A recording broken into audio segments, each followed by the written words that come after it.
জানাবো আজকের বাছাই করা গুরুত্বপূর্ণ 30টি তাজা খবর। শুরুতেই দেখে নেব আজকের সংবাদ শিরোনাম।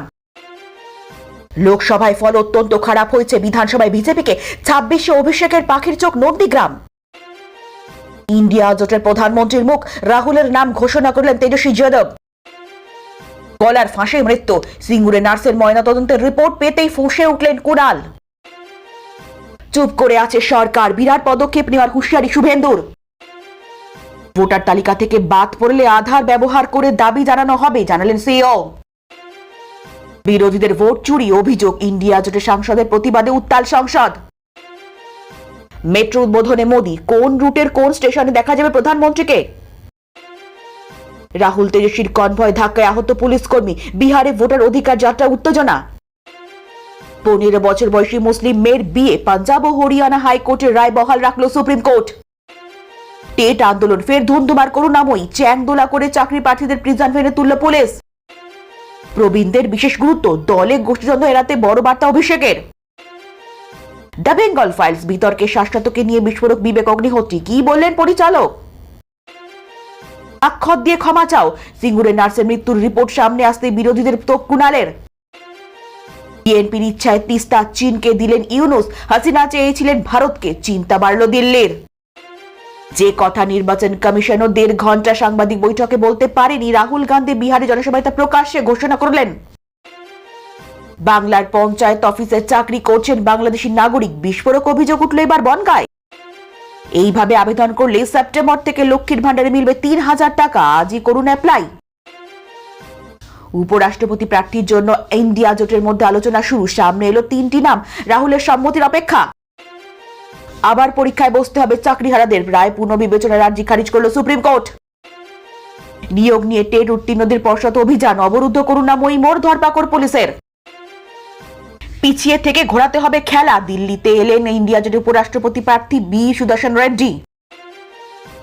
সুপ্রিম কোর্ট রিভিউ পিটিশন খারিজের পর বল নবান্নের কোর্টে, প্ল্যান রেডি আছে বলেছিলেন মমতা।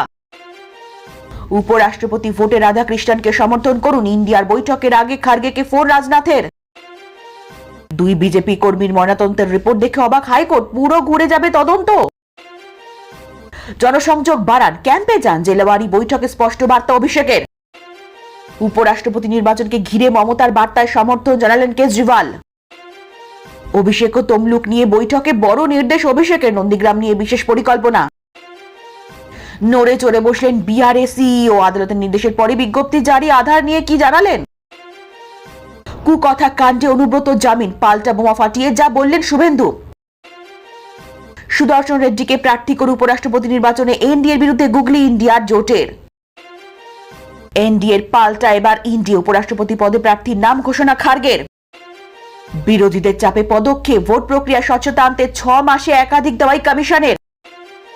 তৃণমূলের সঙ্গে অশুভ যোগ, পূর্ব বর্ধমানের জেলাশাসক আয়েশা রানী ও পুলিশ সুপার সায়ক দাসকে নির্বাচনী দায়িত্ব থেকে সরিয়ে শাস্তিমূলক ব্যবস্থা গ্রহণের দাবি তুললেন শুভেন্দু অধিকারী।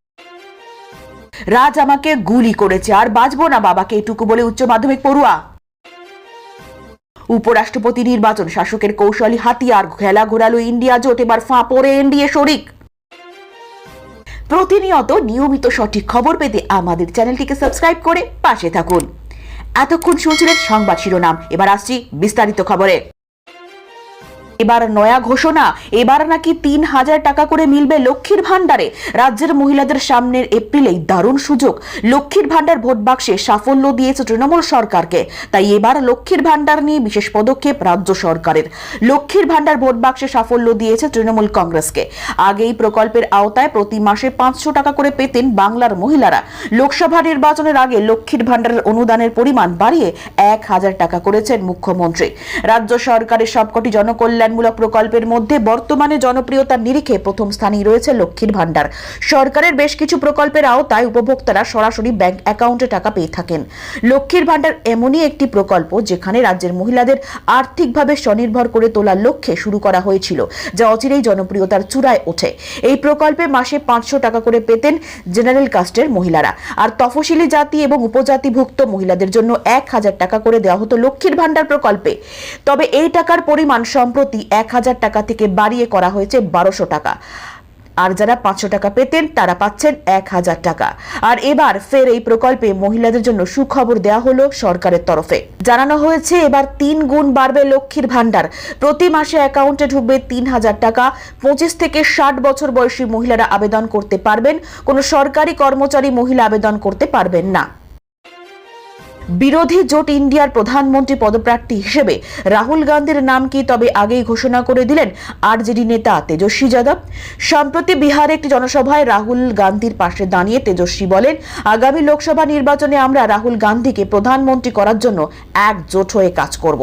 তেজস্বীর এই মন্তব্যের পরে শুরু হয়েছে রাজনৈতিক মহলে জোর জল্পনা। এই মন্তব্যের পর রাহুল গান্ধীর প্রতিক্রিয়া ছিল কেবল একটি সৌজন্যমূলক হাসি।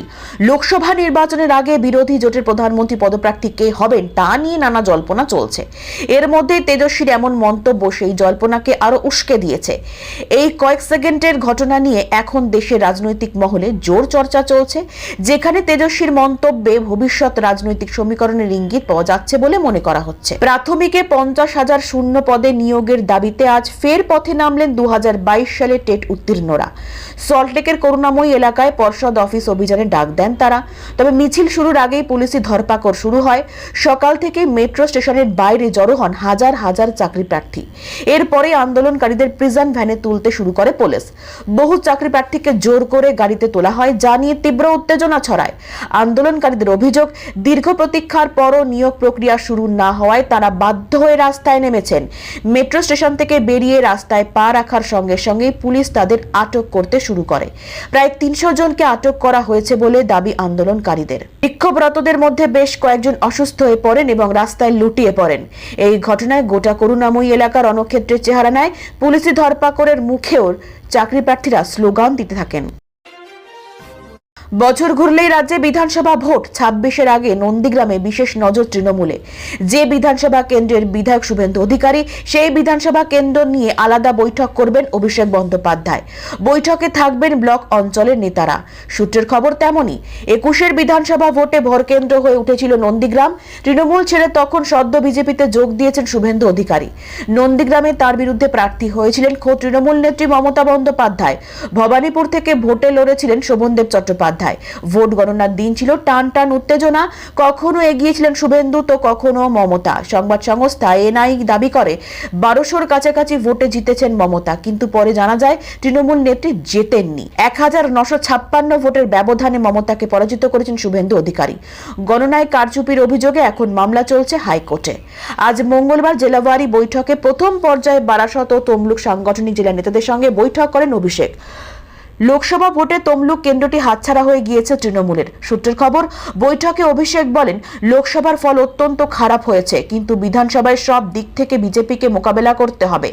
নিজ নিজ এলাকায় জনপ্রতিনিধিদের জনসংযোগ বাড়ানোর নির্দেশ দেন তিনি।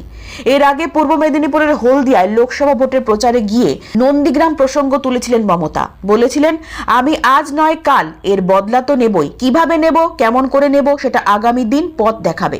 চিরকাল বিজেপি থাকবে না। একদিন একদিন উপযুক্ত জায়গায় যারা করেছে তাদের উদ্দেশ্যে বলি, ঈশ্বর আল্লাহ বলে যদি কিছু থাকে তারাই করে দেবে। এনডিএর পাল্টা এবার বিরোধী জোট ইন্ডিয়ার। কথা হচ্ছে জগদীপ ধনকরের উত্তরসূরি খুঁজতে উপরাষ্ট্রপতি নির্বাচন নিয়ে। এনডিএর পরবর্তী উপরাষ্ট্রপতি পদপ্রার্থী সিপি রাধাকৃষ্ণন। গত রবিবারে বিজেপির তরফ থেকে তার নাম প্রার্থী হিসেবে ঘোষণা করা হয়েছে। তারপর থেকে শুরু হয়েছে রাজনৈতিক তরজা। এনডিএর বিরোধী ইন্ডিয়া জোটের তরফ থেকেও উপরাষ্ট্রপতি পদের জন্য প্রার্থী বাছাই শুরু হলো।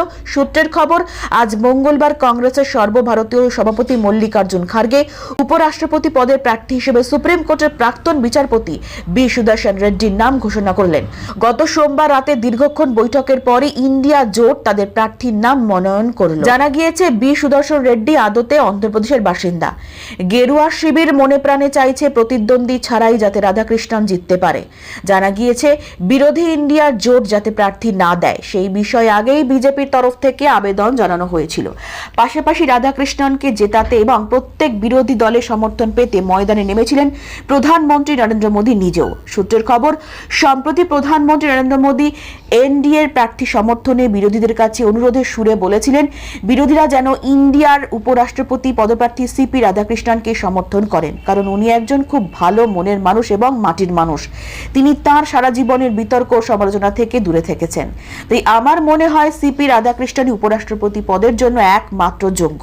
তবে প্রধানমন্ত্রীর সেই আবেদনে যে কোনো সদর্থক সাড়া দিল না ইন্ডিয়া জোট, তা প্রমাণ হয়ে গেল। ধনখড়ের উত্তরসূরি হিসেবে মহারাষ্ট্রের রাজ্যপাল সিপি রাধাকৃষ্ণনকেই দেখতে চাইছে বিজেপি। গেরুয়া শিবিরের এমন প্রস্তাবিত নামে সায় দিয়েছে এনডিএ শিবিরের শরিক দলগুলি। উপরাষ্ট্রপতি নির্বাচনের জন্য গত রবিবার বিজেপি সংসদীয় বোর্ডের সভা ছিল, সেখানেই এই চূড়ান্ত সিদ্ধান্ত নেওয়া হয়েছে বলে জানা গিয়েছে। এসএসসি শিক্ষক নিয়োগ মামলায় সুপ্রিম কোর্টে আবারও ধাক্কা খেলেন 2016 সালের চাকরি প্রার্থীরা।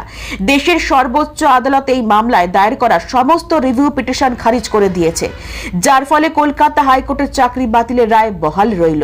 ফলে পরীক্ষা দেওয়া ছাড়া আপাতত আর কোনো উপায় রইল না চাকরিহারাদের কাছে। গত 3রা এপ্রিল শীর্ষ আদালতের তৎকালীন প্রধান বিচারপতি সঞ্জীব খান্না এবং বিচারপতি সঞ্জয় কুমারের বেঞ্চ 2016 সালের এসএসসিতে নিয়োগের পুরো প্যানেল বাতিল করেছিল। নতুন করে ফের নিয়োগ প্রক্রিয়া শুরু করার জন্য রাজ্যকে নির্দেশ দেয় সুপ্রিম কোর্ট। কোর্ট নির্দেশ দিয়েছিল যারা অন্য সরকারি চাকরি ছেড়ে 2016 সালের এসএসসির মাধ্যমে স্কুলের চাকরিতে যোগদান করেছিলেন, তারা চাইলে পুরনো কর্মস্থলে ফিরে যেতেই পারেন। সংশ্লিষ্ট রায় আরও বলা হয়েছিল যোগ্য অযোগ্য বাছাই করা সম্ভব হয়নি। এরপর রাজ্য সরকার এবং এসএসসি চাকরিহারারা সেই রায় পুনর্বিবেচনার আবেদন জানিয়েছিলেন। অপরদিকে চাকরিহারাদের দাবি ছিল হাইপার টেনশনে মৃত্যু হয়েছে চাকরি প্রার্থীর, অনেকেই বিভিন্ন সমস্যায় জর্জরিত, তাই আরও একবার বিবেচনা করা হোক। এরপর এই চাকরি বাতিলের রায় নিয়ে মোট 178টি রিভিউ পিটিশন জমা পড়ে। তবে বিচারপতি সঞ্জয় কুমার ও বিচারপতি সতীশ শর্মার বেঞ্চ পত্রপাঠ তাদের আবেদন খারিজ করে দেয়। ফলে অস্বস্তি বহাল রইল চাকরিহারাদের। এর অর্থ আগামী 7 ও 14 সেপ্টেম্বর পরীক্ষায় বসতে হবে চাকরিহারাদের। আইনজীবী বিকাশ রঞ্জন ভট্টাচার্য বলেন, খারিজ হবে এটাই স্বাভাবিক। সমস্ত দিক বিবেচনা করার পর এই রায় দেওয়া হয়েছিল। প্রায় 200র মতো রিভিউ পিটিশন জমা পড়েছিল।